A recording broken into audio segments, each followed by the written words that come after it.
Sammy and Chris, it is so good to see you. You brought a great looking model, and the fun fact is, I don't know anything about the show, but this looks stunning, so we start here. It's a Lego mock. Yes, so the show is called the IT Crowd. It's pretty much a show about two nerdy computer repair guys who work in a corporate office in the basement of the building. When And no one seems to know anything about what the corporation actually does or what they need to do there. or about computers as well.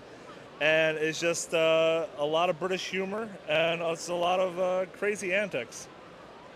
And it's also about a woman who knows absolutely nothing about computers getting shoved down there with them, and the three of them are trying to navigate working in this absolutely insane building, and there's like a strange sort of gothic man who hides out in one of the other rooms. So it's absolutely hilarious. If you haven't seen it, would highly recommend. So it's not a sitcom or kind of a reality show like The Office. It's like a what would you call it? It's like so it's meant to be funny.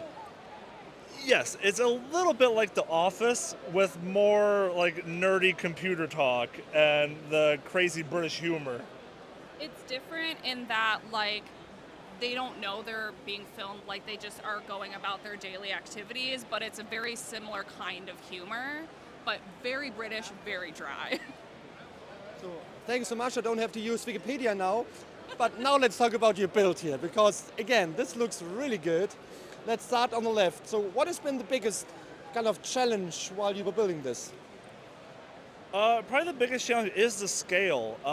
We did it in Legoland Miniland scale, so it's a lot of parts. The size is a challenge just to break it down into the modules as well and make sure all the rooms are scaled correctly to make sure it looks just like the show set and also still be transportable and try to get as much detail as possible without sacrificing any kind of details or parts. And also stay true to Miniland. You know, it's sort of the quintessential Legoland building technique, and Chris had grown up building Miniland. He loved Miniland since he was a kid, so it was a real passion to take that style and turn it into something that we're really passionate about. So in the end, I would like to know from each of you, what is your favorite detail here in this whole setup? That's a really tough thing to say. I would probably say the internet.